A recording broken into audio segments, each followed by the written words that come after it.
Entonces, eso me lleva a quizá mi primer punto de cómo una película puede cambiar un hecho histórico para mostrarlo y quizás en beneficio de su audiencia, ¿tú entiendes? Porque ellos querían involucrar este drama de que quizás había una versión en la cual necesitamos del el argumento de que no, que los rusos están invadiendo Checoslovaquia, no podemos perder Alemania y por lo tanto tenemos como que darle un juicio benevolente a estas personas. Aló. Okay. Entonces, está bien. Y bueno, entonces me pareció súper interesante porque al verla, uno tiene la percepción de que quizás es muy exacta y de que quizás te va a contar la historia justo como es. Y sin embargo, el cine tiende a tener esa relación con los hechos históricos de tomarse algunas libertades, de tomarse libertades en el guión para que la audiencia se sienta un poquito más invertida en la historia o un poquito más, crear un poquito más de controversia. Otra libertad creativa que él se tomó para ya dejarlos con ese punto fue que eran como 16 acusados en ese entonces. Él los redujo a 4 para mantenerlo un poquito más compacto y que la narrativa no se pierda. Tú tienes 4 personalidades, 4 personas que son muy específicas en el juzgado. O sea, tenemos a Ernst Janning, que es un personaje bastante moral y es uno de los protagonistas de la película. Y tenemos a los otros 3 que ya tienen su propia personalidad. Me parece súper interesante el tremendo elenco que eligió Stanley Kramer para esta película, protagonizada por Spencer Tracy, que para quienes no sabían, fue nominado 9 veces a Mejor Actor, de los cuales ganó 2 Oscars, 2 años consecutivos. En 1938 y 1939, Spencer Tracy, que es quien hace del juez principal del caso, ganó por Captain Courageous y Boys Town el Oscar a Mejor Actor. Pero también se acompaña de Burt Lancaster, que hace de Ernst Janning un papelazo realmente que crea controversia en la audiencia de si realmente esta persona se merece la responsabilidad sobre estos actos cometidos por los nazis. Y también se acompaña de Maximilian Schell. Y aquí les dejo un dato un poquito interesante sobre Maximilian Schell, que fue el abogado. Él es el abogado que representa a Ernst Janning en la película. Maximilian Schell fue el único actor que se llevó el Oscar por mejor actor en esta película. Y él era un actor poco conocido en aquel entonces. Él le dieron el papel porque él fue que hizo el papel en la película para la televisión en 1959. Y con todo y todo de que se estaba codeando con Marlon Brando, o sea, estamos hablando de que Marlon Brando era uno de los nombres más grandes de Hollywood en aquel entonces, que quería el papel del abogado, se lo dieron a Maximilian Schell por la tremenda actuación que hizo en la película para la televisión. Y algo que yo noté en esta segunda visión de la película fue lo moderno que se sentía, o lo moderna que se sentía la actuación de Maximilian Schell. Él era una persona que no se sentía con los métodos de actuación del Hollywood clásico, se sentía súper moderno, sus movimientos frente a la cámara, sus interacciones con los otros integrantes del elenco y su movimiento como un abogado en una corte, que era algo que veíamos mucho en este género de cine de courtroom drama, y sin embargo se notaba la diferencia entre su actuación y la actuación de los demás abogados o las demás personas presentes en el tribunal. Otra cosa que me pareció súper interesante cuando estaba viendo la película fue la decisión de Stanley Kramer de tener un plano muy específico en la corte. Si la vieron con atención, se dan cuenta de que el plano que más vemos es un plano que inicia viendo la cara de la persona que está hablando y hace un arc shot. El arc shot es algo que mantiene al personaje frente a la cámara, o sea, como eje principal en la cámara, y le comienza a dar la vuelta, 180 grados o 360 grados, le puede dar la vuelta completa. Y él utiliza mucho este elemento y a él le preguntaron por qué él quería, por qué él utilizó tanto este elemento del arc shot cuando se hace, eso lo hacía mucho más complicado, eso hizo el rodaje mucho más complicado. Sin embargo, él dijo que él quería salir de la monotonía que usualmente tienen los dramas de corte, que como lo es esta película, y él quería mantener la cámara en constante movimiento. Que la gente no estuviera aburrida mientras veía la película, valga la redundancia, como estábamos hablando ahorita. Y básicamente él se mantiene, tuve que vemos mucho zoom in, vemos unos tilts up, vemos ese arc shot muchísimo, y luego del arc shot, entonces él siempre se queda encima del hombro, y vemos que la película se pasa mucho tiempo en over the shoulder, y esos arc shots que son tremendos, y hacen un tremendo trabajo para mantener a la audiencia entretenida. Tú sabes que otra cosa que me pareció interesante fue que en aquel entonces existía algo que se llamaba el Hays Code para las películas de Hollywood. El Hays Code era como, déjeme un segundito para ver un poquito de agua aquí. El Hays Code era algo que mantenía a las películas de Hollywood como in check, como que tú no podías poner películas muy controversiales o tú no podías introducir temas que causen una controversia en la sociedad. Por lo tanto, se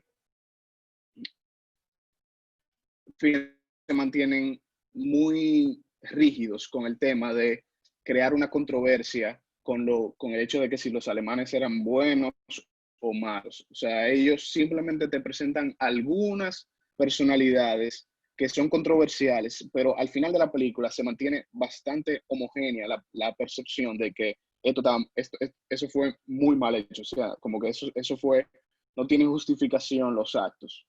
Entonces, pero sí me parece interesante que ellos se tomaron el atrevimiento en 1960 de decir, óyeme, no es blanco y negro, es gris y quizá hasta tomar el atrevimiento de parársela encima a la norma o a lo que la gente, el tabú de que no, todos los alemanes eran culpables. Y ese atrevimiento se ve reforzado en el hecho de que Stanley Kramer estrenó la película en Berlín. O sea, el estreno mundial de la película fue hecho en Berlín y él llevó hasta periodistas y críticos estadounidenses para Berlín para crear como todo un espectáculo del estreno de esta película que llegó a ser nominada a 11 premios Oscar y llevándose 2. Porque tenemos que saber que junto con esta película estrenó West Side Story y West Side Story se llevó 10 Oscars y arrasó con los Oscars ese año, pero yo estoy seguro que esta película le pudo haber hecho una competencia interesante. Aparte de ser un drama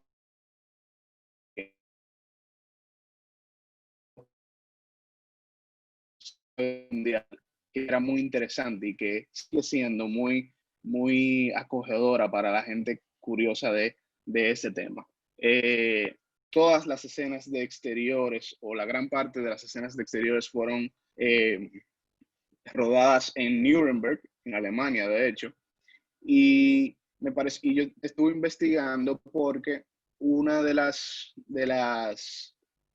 no me cuadraba porque había exteriores derrumbados, o sea, como que justo después de la guerra, sí La película fue rodada en 1960, por ahí, 1959. Sin embargo, hay una parte de Nuremberg que hasta el sol de hoy sigue estando derrumbada y sigue estando como para conmemorar la Segunda Guerra Mundial y para recordar aquel momento, porque hay que saber que Nuremberg quedó totalmente destruida la Segunda Guerra Mundial.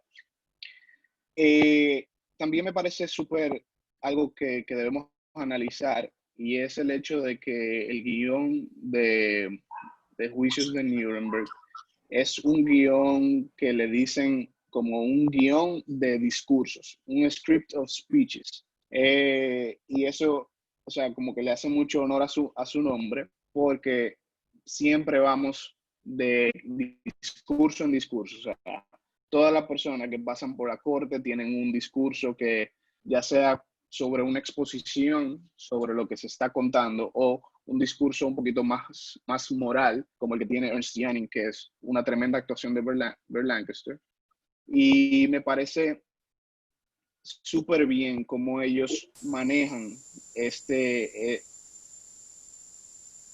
guión que está repleto de diálogos, repleto de discursos y repleto de escenas que pueden hasta ser agobiantes, porque uno no, usualmente cuando uno va a ver una película, uno no solamente quiere escuchar a alguien hablando y hablando y hablando y hablando y hablando. Y en eso se pasa la película entera. Y sin embargo, logra ser un poquito como que te engancha y tú quieres saber cuál va a ser la resolución de lo que está sucediendo. Algo que me pareció súper interesante fue como a pesar del momento, ellos no, no se adaptaron a las reglas de que, bueno, vamos a hacer la película completa en inglés, que usualmente eso se hacía mucho, que tú te olvidabas de que la gente hablaba idioma diferente y tú haces la película completa en inglés. Realmente ellos tomaron el momento para buscar actores que hablaran alemán y en la escena de la corte, en las escenas de la corte, eso es algo muy importante, que vemos cómo las actuaciones se ven influenciadas por el hecho de tener que buscar los audífonos. O sea, todas las actuaciones, siempre que alguien te va a hablar en un idioma que usualmente no es el tuyo, tú tienes que buscar el audífono para ver cuál es la traducción de lo que esa persona está diciendo. Y me pareció súper interesante cómo ellos daron ese tema. Eh, Desde 1954, Judy Garland no hacía una película. Stanley Kramer la obligó, o no la obligó, pero la consiguió para el papel de Irene Hoffman, que es la joven del caso de Feldstein. Un segundito. Pero en 1954 estrenó A Star is Born y esa fue la última película de Judy Garland hasta esta, Juicios de Nuremberg, que se salía por completo del estereotipo de los papeles que hacía Judy Garland, que eran felices, o eran musicales, o eran cantando. Y de hecho, como ella tenía tanto tiempo sin actuar, ella decía que ella estaba fuera de forma, o sea, que no estaba eh, con un cuerpo delgado y eso. Y Stanley Kramer le dijo, oye, tú eres una alemana pobre, por lo tanto, ese es el papel perfecto para ti y ese es el papel perfecto para como tú estás ahora. O sea que me parece súper interesante que él escogió actores que no necesariamente estaban adaptados a ese tipo de papeles o escogió a Maximilian Schell en vez de a Marlon Brando y le terminó dando un Oscar a un actor que ni siquiera era tan conocido. Eh, Me pareció realmente que la película está bastante bien diseñada para el momento en cómo estaba. Realmente no la recordaba así como la vi. Y me pareció que tanto la importancia de los actores en una película de este tipo sale a relucir. O sea, ellos se toman la libertad de ponerse la película en sus hombros, como dicen por ahí. Usualmente hay películas que tienen la música en sus hombros o tienen la dirección de fotografía en sus hombros o el director es quien lleva la película o hasta la propia historia. Pero yo creo que en esta película donde tú estás contando algo histórico y estás poniendo una controversia moral como el punto principal, eh, quiénes son tus actores y quiénes son las personas que le dan las caras a esta historia que tú estás contando, es, es esencial para que sea efectivo.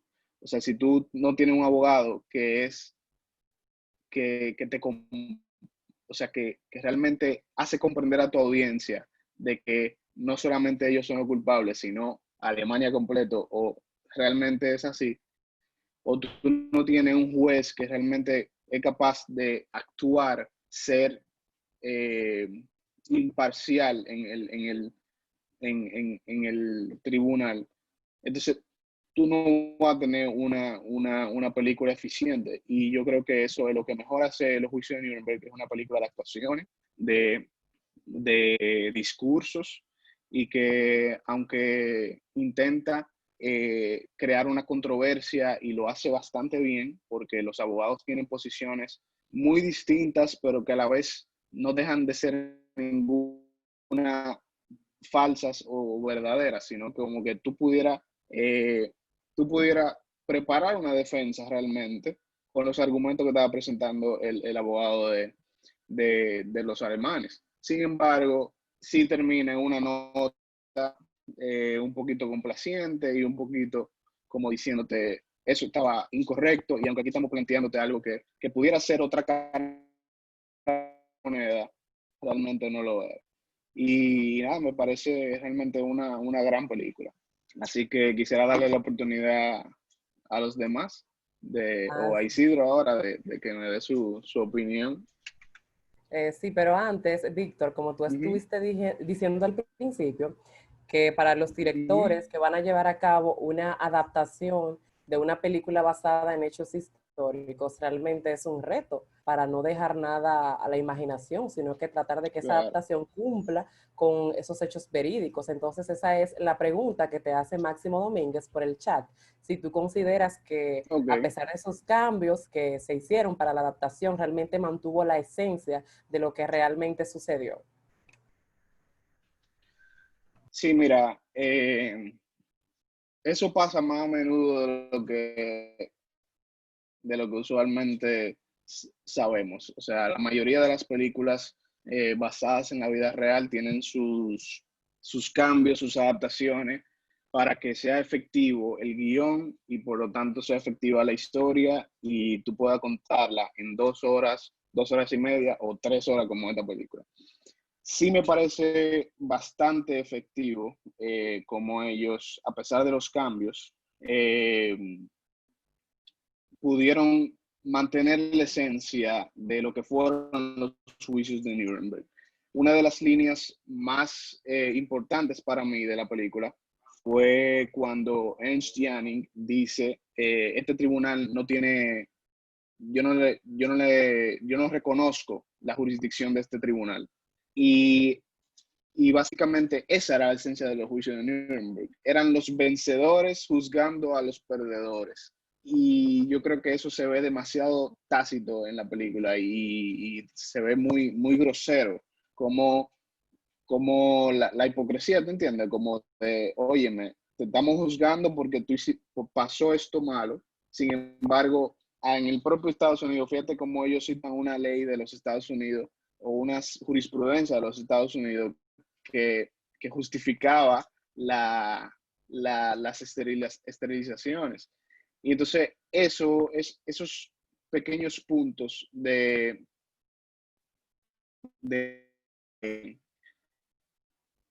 esos pequeños puntos como en lo cual la película te refleja algo, sí se mantienen muy crudos a la esencia de lo que fueron los juicios de Nuremberg. Así que me parece que sí lo mantuvieron bastante real.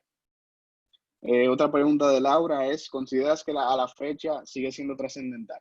Sin duda, Yo creo que los juicios de Nuremberg fueron un momento muy, muy clave en la historia luego de la Segunda Guerra Mundial. Y es la única película que tenemos sobre eso. Es la única película que tenemos que, no, quizá no es la única, pero sí es la única que todavía escuchamos sobre qué fueron los juicios de Nuremberg. Y me parece que si tú eres apasionado de este tema o de la Segunda Guerra Mundial, sigue siendo dentro de las películas que tú tienes que ver, porque es una película de drama y guerra donde no se dispara ni un solo tiro.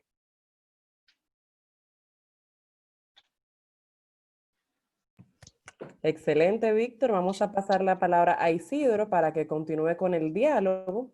Y si surgen más preguntas, vamos a ir viéndolas sobre la marcha. Gracias, Alexandra.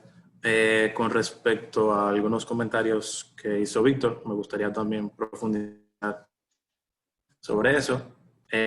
Comparto mucho el aspecto sobre la polémica de la película y lo que manejó Stanley Kramer. Eso te deja ver más o menos la osadía que tienen algunos directores y del mismo aparato de Hollywood de tocar temas que todavía son sensibles como para el imaginario y para el colectivo de la comunidad internacional y de sociedades que se vieron muy involucradas con estos eventos.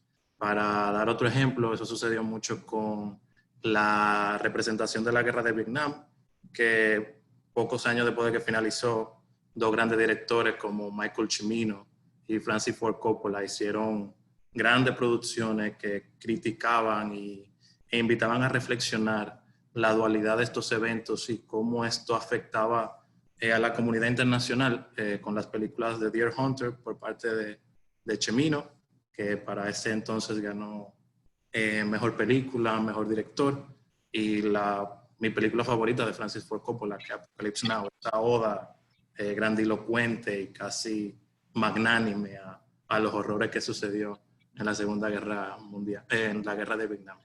También la intuición de los directores a la hora de seleccionar a sus actores.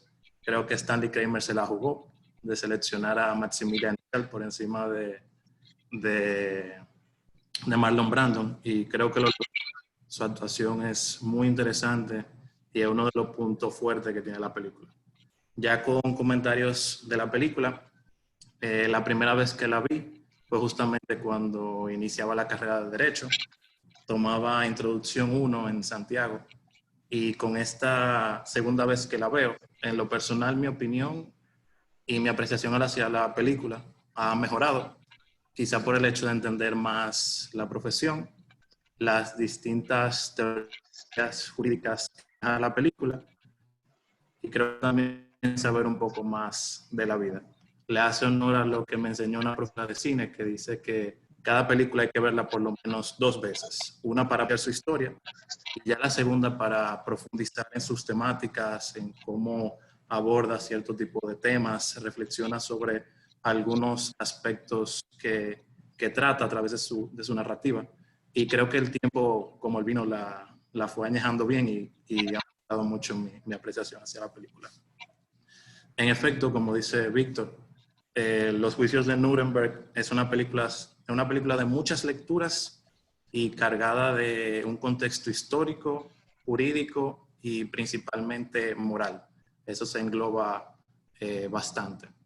En el aspecto jurídico, en el aspecto histórico, estos juicios constituyen todo un paradigma para el derecho, porque luego de la victoria en la Segunda Guerra Mundial y luego de muchas deliberaciones por parte de los aliados, que estaba compuesto por Estados Unidos, Francia, el Reino Unido y la vieja URSS, ellos acordaron celebrar estos procesos judiciales para sancionar los crímenes de lesa humanidad cometidos por los jerarcas nazis y los miembros del Partido Nacional Socialista de Alemania, entre los actos que cometieron con sus ciudadanos y principalmente con la comunidad judía. Por tanto, el Tribunal de Nuremberg es un tribunal de excepción concebido exclusivamente para determinar y castigar aquellos crímenes contra la paz, contra la guerra y contra la humanidad. Eso es lo que se estaba enjuiciando en ese entonces. y las bases jurídicas de estos juicios fueron recopiladas en los estatutos del Tribunal Militar Internacional, y esto implicaba un suceso nunca visto en la historia del derecho internacional. En contraste, y obviamente, esta rama del derecho salió bien fortalecida para las décadas futuras y dio lo que el profesor dominicano Luis Sosa comenta en su obra sobre el control de convencionalidad. A través de estos sucesos se dio el desarrollo del derecho internacional de los derechos humanos. Esto fue un claro precedente para perfeccionar otros tratados, como la Declaración Universal de los Derechos Humanos de 1948, los convenios de Ginebra de 1949 y su posterior regionalización. En el caso del continente americano y nuestra región, la Convención Americana sobre Derechos Humanos de 1969 y el Estatuto de Roma de la Corte Penal Internacional de a finales del siglo pasado. En cuanto a aspectos jurídicos puntuales, la película posee muchísimas lecciones sobre el derecho humanitario, el derecho internacional público, derecho procesal penal, también de las garantías fundamentales, que son aquellas prerrogativas inherentes a los acusados, no importa la atrocidad de los crímenes que ellos hayan cometido, como el debido proceso, la tutela judicial efectiva, la administración de justicia, y yo creo que la película es bien incisiva sobre el rol del juez desde su imparcialidad, su objetividad, pero también de su participación, ya sea esta bien activa o pasiva, hacia el caso en particular. Y esto es bien retratado, a mi juicio, a través del personaje del juez Haywood, que es personificado de manera soberbia por personaje uno como es abogado. Puede ver cómo la película lidia con fuertes dilemas y distorsiones que dimensionan la complejidad de este tema del evento juicios de Nuremberg. A través del juez considero que se hace un ejercicio interesante de sociología jurídica, porque hay muchas escenas donde el juez tiene diferentes entrevistas con ya sea los empleados domésticos de la casa donde él está viviendo por el momento y con el personaje de la señora Bernholm, y él trata de darse como una idea de cómo era la vida cotidiana durante el régimen nazi y cómo personas se fueron adecuando a ese mundo que, si bien es cierto, tenía su normativa y que estaban revestidas de todos los actos para darle legitimidad, eran actos innobles, actos que distorsionaban y iban en detrimento a las personas.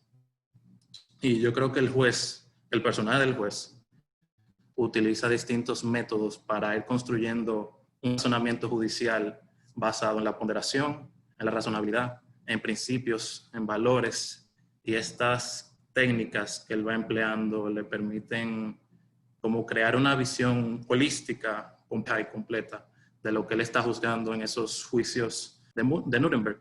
Él no era un autómata, él no quería simplemente enjuiciarlo porque le habían asignado ese caso. Yo creo que él quería escudriñar, él quería comprender por qué estos juristas tan brillantes, como el caso de Ernst Janning, sucumbieron ante las atrocidades perpetuadas en el Tercer Reich. Muchas de las decisiones que estos brillantes juristas adoptaban estaban amparadas en la normativa vigente. Y en este punto, aunque la película se estrenó antes, me recuerda mucho al libro de Hannah Arendt, de Eichmann en Jerusalén, que aquí el juez quiere entender si estos hombres eran incapaces de distinguir efectivamente el bien y el mal en las decisiones y en las acciones que ellos hacían.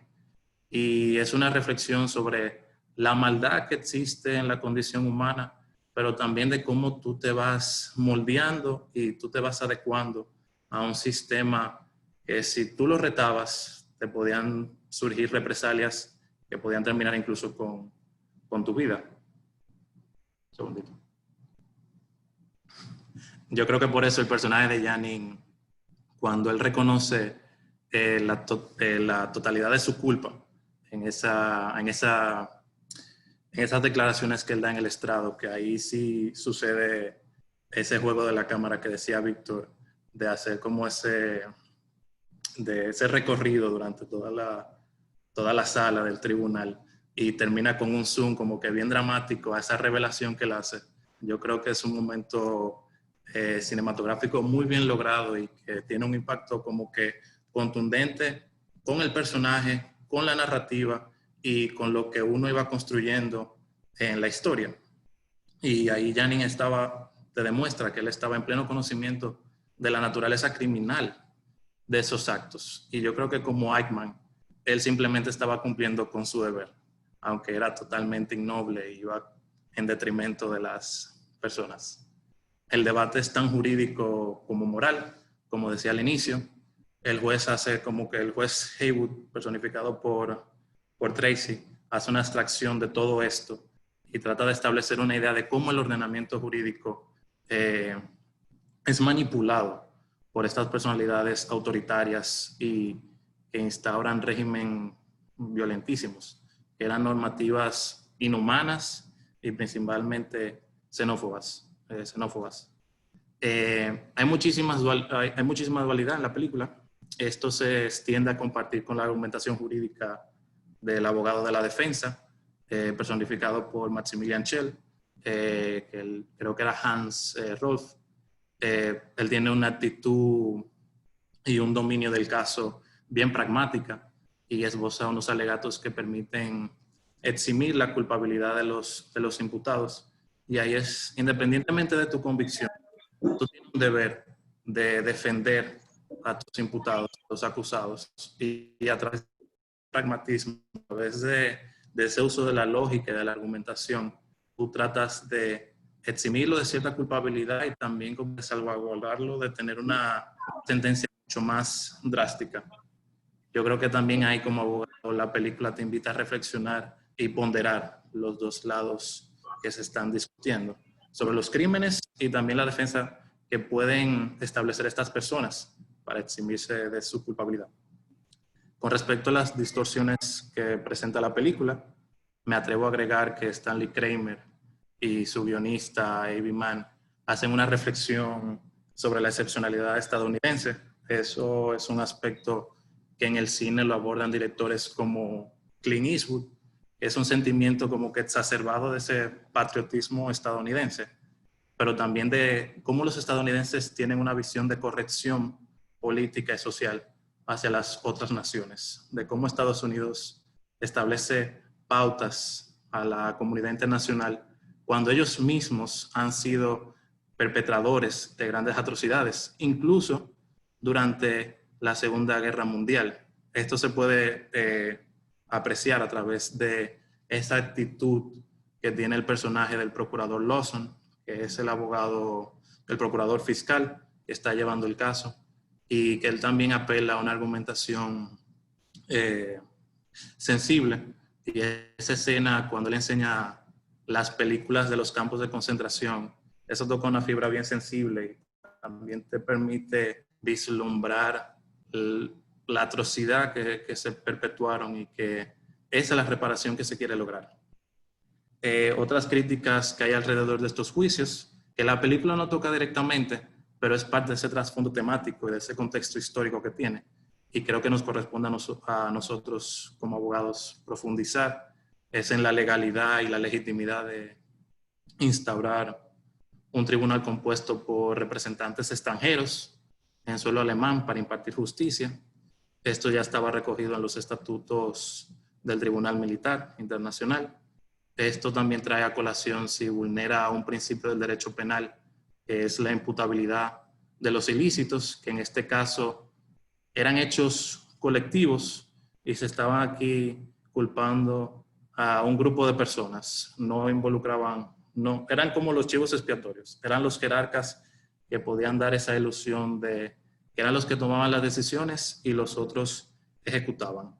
Pero entiendo que la comunidad internacional en ese momento, y que también la película lidia con eso, aún con las heridas frescas de finalizar la Segunda Guerra Mundial, se necesitaba cierto grado de reparación, de un alivio, de un fenómeno jurídico que pudiera darle cierto tipo de alivio a la comunidad internacional y de que tuviera un carácter simbólico de justicia.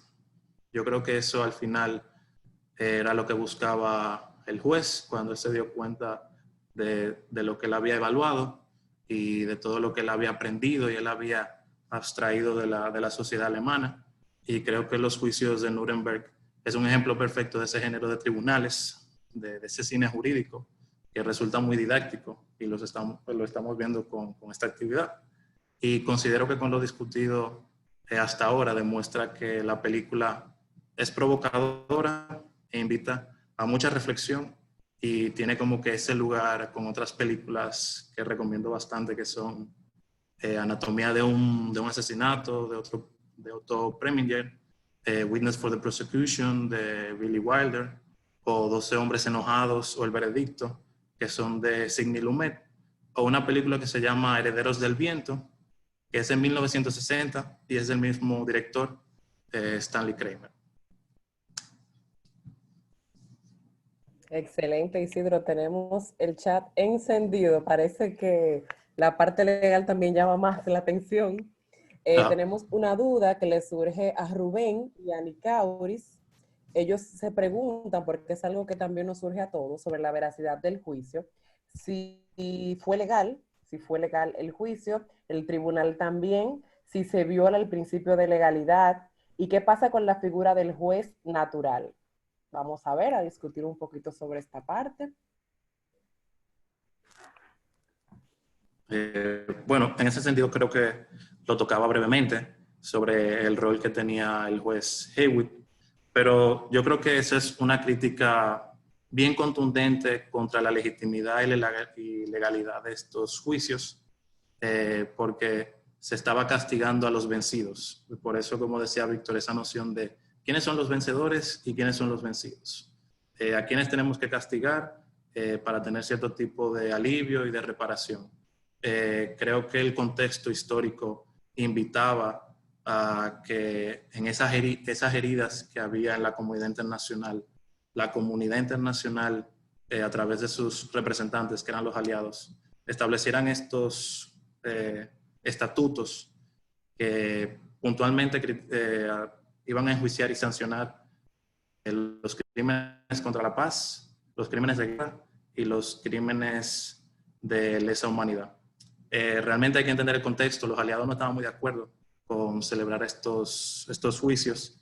Creo que Stalin quería que los vencidos fueran simplemente ejecutados sin ningún tipo de juicio, que los perdedores simplemente los mataran. Pero Estados Unidos y el Reino Unido dijeron que no, que era bueno y era un ejemplo para la sociedad y para la comunidad establecer estos juicios que fueron la antesala a muchos de esos órganos internacionales e instrumentos internacionales que ahora son signatarios en muchos países y que permiten la convivencia y regulan esos eventos que ojalá no sucedieran, que son las guerras. Pero sí, es muy cuestionable sobre el juez natural porque el juez Heywood es un juez de un estado de Estados Unidos que lo traen para ya finalizar los juicios, que incluso al principio él dice, los principales jerarcas se suicidaron o uno se terminó matando cuando estaba en la cárcel y no son como que realmente los grandes culpables. Yo creo que ahí sí hay una crítica al juez natural de que quizá no aplicaba y carecía de legitimidad, pero creo que la actitud que le da la narrativa a ese juez de ser quizás lo más objetivo e imparcial posible y de tratar de comprender el caso e incluso dándole muchas ganancias en el procedimiento a la parte de la defensa, te deja ver que él trataba de conciliar esas tensiones que existían entre un juez foráneo y un juez natural. Ok. Durante toda la película de los juicios de Nuremberg vemos que es una película que está basada en hechos históricos y en derecho puro. Durante toda la película vemos hablar sobre crímenes de guerra, tratados de paz, puestos fronterizos, convenciones de La Haya, la de Ginebra, etc. Pero aquí tenemos a José Peña, que particularmente desea saber para ustedes dos, ¿cuáles fueron esos aspectos jurídicos que más llamaron su atención y por qué?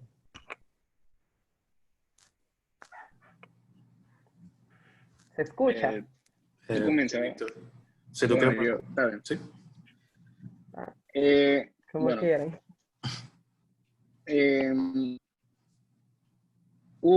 Yo creo que el aspecto jurídico que más me llamó la atención, lo mencioné ya, y fue cuando el Hans Rolf, el abogado de la defensa, mencionó una jurisprudencia estadounidense para justificar las esterilizaciones que fueron adoptadas por el Tercer Reich eh, con fines xenófobos, como estaba diciendo Isidro.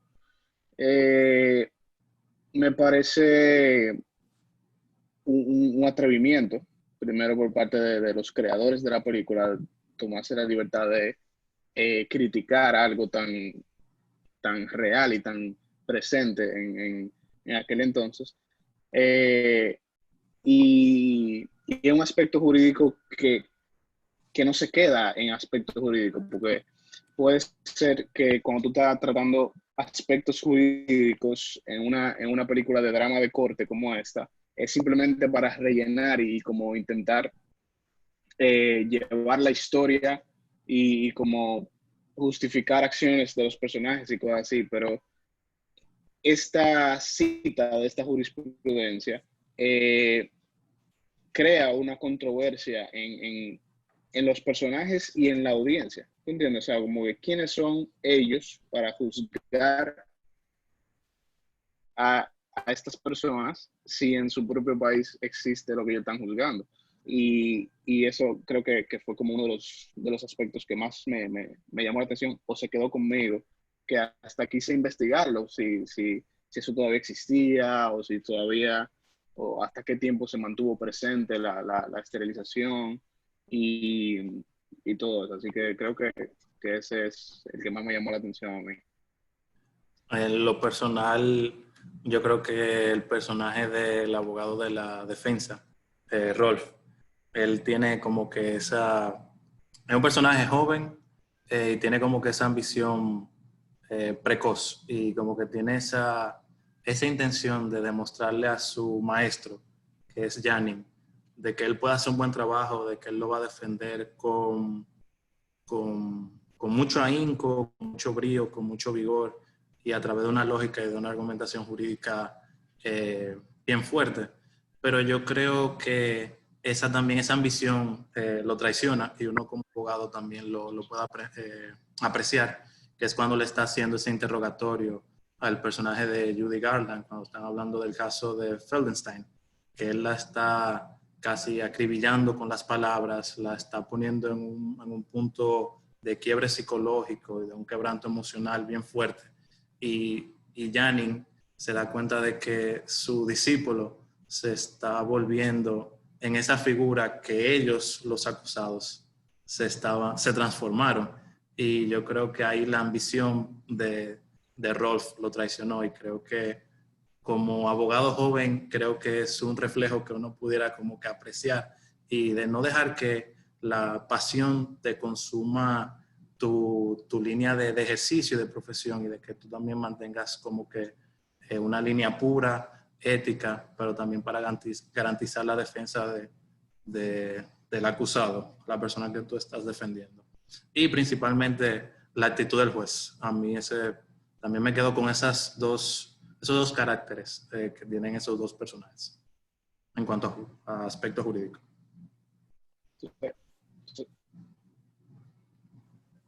Perfecto, tenemos otra pregunta de Laura Ramírez.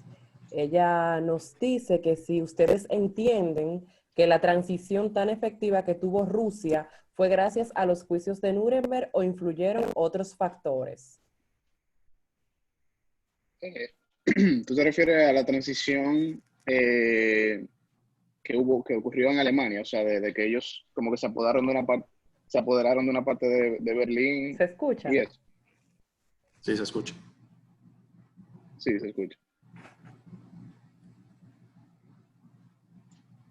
Sí, porque no me queda muy clara la pregunta, Francisco. Bueno, sobre lo que yo entiendo un poquito sobre la pregunta, hay que entender que la relación de Estados Unidos y la Unión Soviética en aquel entonces, en la Segunda Guerra Mundial, era más, tú y yo tenemos un enemigo en común, no somos amigos, porque fíjate que justo después de que acaba la Segunda Guerra ya se habla de Guerra Fría, o sea, ya existía una rivalidad entre estas dos naciones y ya existía alguien, el comunismo va primero o el capitalismo va primero, o sea, como que ya existía una rivalidad de, de percepción o de quién va a como apoderarse de todo esto o quién va a tomar el papel principal. Y creo que los juicios de Nuremberg fueron algo un poquito más moral. Fue como, vamos a intentar buscar un responsable, vamos a intentar buscar como darle paz, ok, vamos a clausurar el tema con buscando un responsable.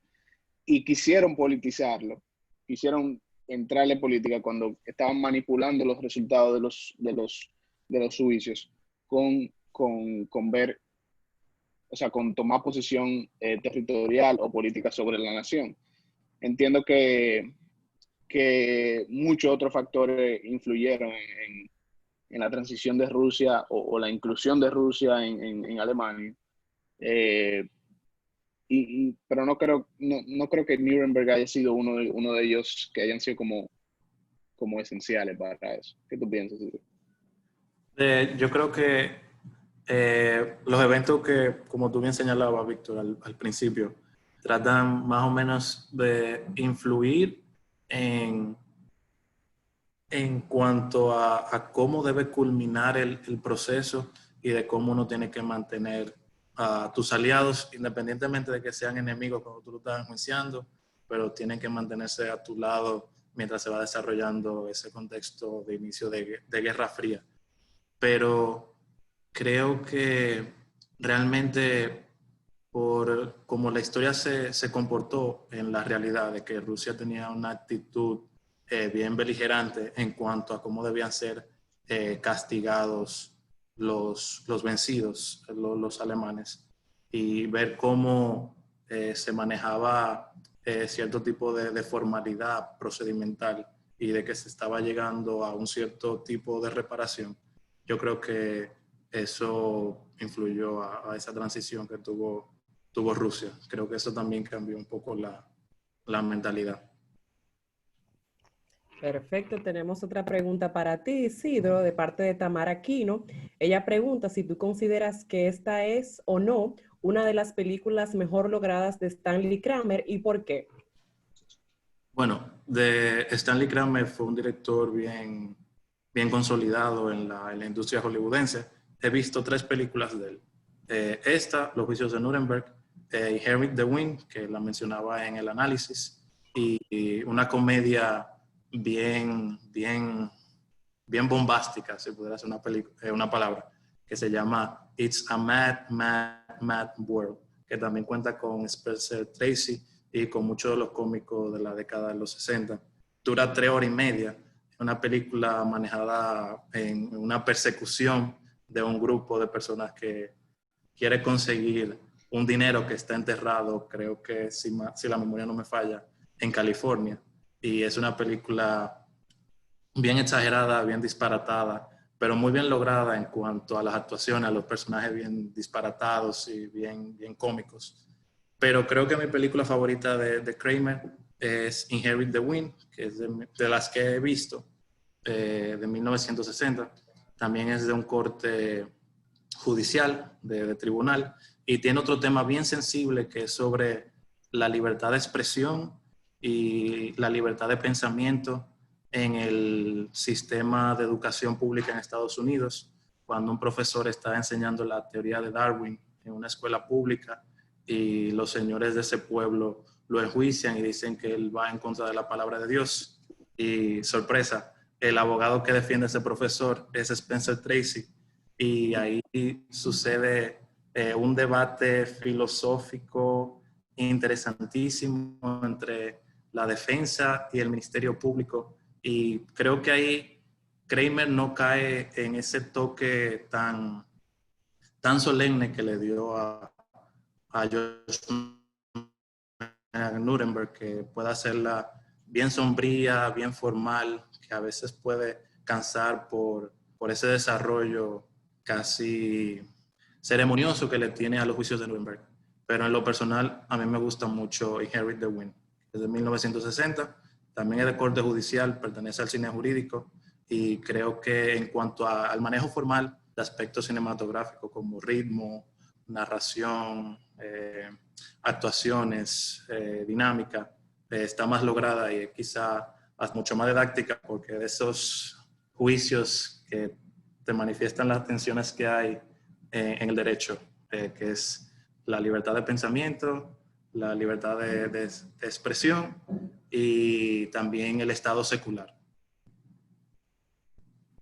Voy a anotar una fecha para ver si tienen el chance de verla. Se la recomiendo bastante. Sí, con el título ahí. Sí. Sí, en el chat, para tenerlo pendiente. Sí, excelente.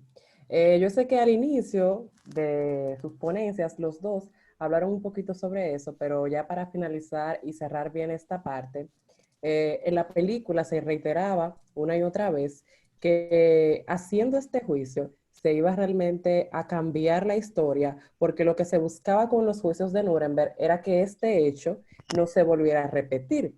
Y esa es la duda que le surge a Rubén, si ustedes consideran personalmente que esto fue un hecho que marcó el antes y el después en los derechos humanos. Mira, yo creo que la Segunda Guerra Mundial fue fue lo que el hecho que marcó el antes y un después en los derechos humanos. Los juicios de Nuremberg se pudieran interpretar como, como el hecho final de la Segunda Guerra, y más viniendo de una primera guerra, nadie se esperaba que estallara la Segunda Guerra y que sucediera lo que ocurrió. Sí, bien, como decía Isidro, me parece que hubo los juicios de Nuremberg fueron tan atrevidos y fueron tan sin precedente que ellos quisieron marcar o marcaron un antes y un después en cómo manejar este tipo de situaciones si en algún momento, Dios no lo quiera, se repitan. Pero creo que más que los juicios de Nuremberg per se, fue todo este evento histórico que hizo, como que forzó a los países del mundo a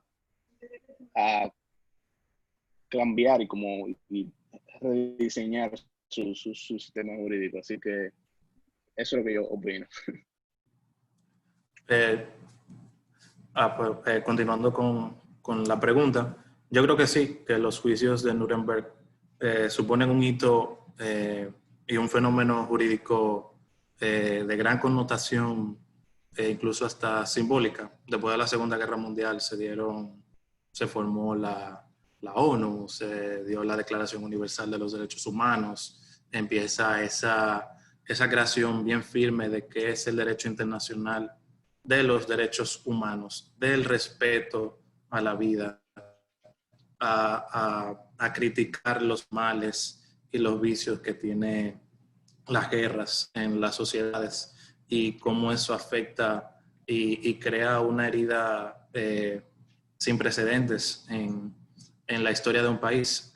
Me pasó hace unos años que conocí a un alemán cuando tenía una experiencia fuera del país. Y yo joven, como que mi primer pensamiento fue como que, una de mis primeras preguntas fue como que, hey, ¿qué ustedes todavía opinan de lo nazi, de cómo eso juega con ustedes o cómo ustedes se sienten? Y él me pidió como que muy educado que ese tema a ellos los tiene ya agotados. Hay que entenderlo porque es como que ellos cargan con una pena, con un bagaje histórico que los ha marcado, pero ellos como sociedad han dado un ejemplo de superación y de unidad, no solamente a nivel de la región europea, sino a nivel mundial. O sea, Alemania es un país bien democrático, un país plural, un país con cosas que debemos adoptar, pero lamentablemente el mundo está compuesto por una amalgama de personalidades que lamentablemente van a incitar este tipo de conflictos. La humanidad todavía sigue inmersa en conflictos bélicos, conflictos armamentistas, y lamentablemente hay que aprender de los ejemplos y tratar en lo posible de que no se repitan y tratar de eliminarlos. Excelente, chicos. También tenemos una última pregunta ya. Esta va a ser la última, que no queremos que Mariluz se vaya con la duda. Ella nos pregunta que si las imágenes mostradas durante el juicio se apegan a la realidad. Las imágenes de los campos de concentración. Sí, exactamente. Supongo que sí. Sí. Sí, eso, de hecho, fueron, o sea, fueron extraídas directamente de las fílmicas que hicieron las tropas británicas cuando llegaron a los campos de concentración. O sea, eso es full cierto. O sea, nada de eso fue recreado ni para la película ni nada de eso. O sea, eran Incluso, fílmicas reales. lo que tú mencionabas al principio, Víctor, del estreno de la película, que Kramer llevó a los actores y a muchísima gente a Alemania para estrenarla allá, eso causó mucho impacto en la audiencia, porque era la primera vez que una producción cinematográfica utilizaba ese metraje, y eso causó una sensación tan fuerte en la audiencia. Y yo creo que hasta el sol de hoy sigue provocando una sensibilidad y un impacto bien fuerte en el espectador, porque son crímenes atroces y tienen que mitigarse, se tienen que eliminar totalmente. Y sí, Realmente, totalmente.